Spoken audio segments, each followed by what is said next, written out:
అందరికీ నమస్కారం అండి. Welcome to my channel. ముందుగా మీరు నా వీడియోని లైక్ చేయండి. నా ఛానల్ సబ్స్క్రైబ్ చేసుకున్నట్టయితే సబ్స్క్రైబ్ చేసుకోండి. తర్వాత గంట సింబల్ పైన ప్రెస్ చేసి ఆల్ పైన క్లిక్ చేయండి. దీనివల్ల నేను పెట్టే ప్రతి వీడియోను మీరు మిస్ కాకుండా చూడవచ్చు. ప్రభుత్వ పథకాల గురించి ప్రతి సమాచారము, వాస్తవమైన సమాచారాన్ని మీరు పొందవచ్చు. ఇంకా వివరాల్లోకి వెళ్తే, రేషన్ కార్డు గురించి మన నారా చంద్రబాబు నాయుడు గారు ఒక అప్డేట్ అయితే ఇచ్చారండి. ఆ అప్డేట్ ఏంటో తెలుసుకోవాలంటే మీరు వీడియో మొత్తం స్కిప్ చేయకుండా చూడండి. దయచేసి వీడియోని స్కిప్ చేయకండి. స్కిప్ చేస్తే మీరు ఇన్ఫర్మేషన్ మిస్ అయిపోతారు. ఇక రేషన్ కార్డు గురించి మనకందరికీ తెలిసిందే. రేషన్ కార్డు, కొత్త రేషన్ కార్డు ఎప్పుడప్పుడు అప్లై చేసుకోవాలా అని మనమందరం ఎదురు చూస్తున్నాము. పాత రేషన్ కార్డుల గురించి కూడా వెరిఫికేషన్ జరుగుతోందండి. పాత రేషన్ కార్డులను అధికారులు ఇంటింటికి వచ్చి తనిఖీ చేస్తున్నారు. ఎవరికైతే అనర్హులు ఉంటారో వాళ్ళందరికీ రేషన్ కార్డు తీసేయాలి అని చూస్తున్నారు. గత ప్రభుత్వంలో ఇన్కమ్ ట్యాక్స్ కడుతున్న వాళ్లకు, తర్వాత గవర్నమెంట్ రిటైర్డ్ ఎంప్లాయీస్కు, గవర్నమెంట్ ఎంప్లాయీస్కి కూడా రేషన్ కార్డు జారీ చేసినట్టుగా అనుమానాలు వ్యక్తమవుతున్నాయి.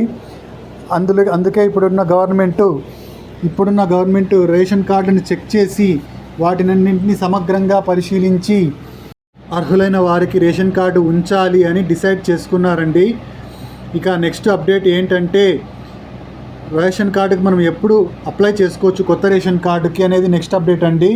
ఖచ్చితంగా వచ్చే నెల అంటే ఆగస్టులో నుంచి మనకు కొత్త రేషన్ కార్డుకు అప్లై చేసుకోవడానికి మనకు గౌరవనీయులు నారా చంద్రబాబు నాయుడు గారు అవకాశం కల్పించడానికి అవకాశం ఉందండి. వచ్చే నెలలోనే మనము ఈ రేషన్ కార్డు కోసం అప్లై చేసుకోవచ్చు.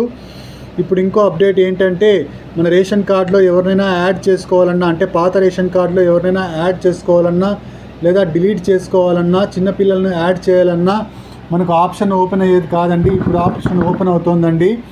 ఈ ఆప్షన్ ఓపెన్ అవ్వడానికి మనము మీ సేవలో మనం అప్లై చేసుకోవచ్చండి. కొత్త మెంబర్లను యాడ్ చేసుకోవచ్చు. అలాగే ఎవరినైనా డెత్ జరిగి ఉంటే ఆ పర్సన్ యొక్క పేరుని రేషన్ కార్డులోంచి తొలగించవచ్చు. ఎవరికైనా కొత్తగా పెళ్ళైన వాళ్లకు రేషన్ కార్డులో పేరును ఎక్కించుకోవచ్చు. రేషన్ కార్డులో పెళ్ళైన వాళ్ళు పేరు ఎక్కించుకోవాలంటే పాత ఆధార్ కార్డు ఉంటే సరిపోదండి. ఆధార్ కార్డులో లాస్ట్ నేమ్ కూడా చేంజ్ చేసి ఉండాలి.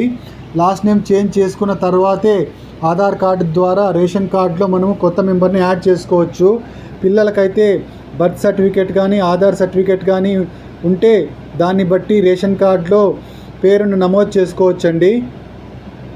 ఇక పాత రేషన్ కార్డులో రేషన్ తీసుకుంటున్న వాళ్ళకి ఏమేమి రేషన్ ఇస్తారు అంటే, మనకు తెలిసిందేనండి. బియ్యం ఎప్పుడు ఇచ్చేదే మనకు బియ్యం ఇస్తారండి. బియ్యంతో పాటు గోధుమ పిండి, దాంతోపాటుగా కందిబ్యాళ్ళు కూడా అందించనున్నారండి.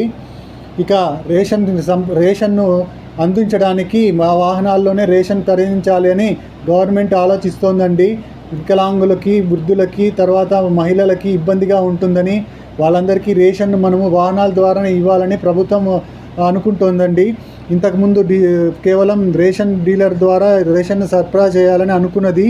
కానీ ఇప్పుడు రేషన్ను వాహనాల ద్వారా అందించాలని కూడా ఆలోచిస్తోందండి. మీరు ఇంకా నా ఛానల్ సబ్స్క్రైబ్ చేసుకున్నట్టయితే దయచేసి ఈ వీడియోని లైక్ చేసి నా ఛానల్ సబ్స్క్రైబ్ చేసుకోండి. మీరు ఇచ్చే ఒక లైక్, మీరు చేసే సబ్స్క్రిప్షను మాకెంతో ఎంకరేజింగ్గా ఉంటుంది.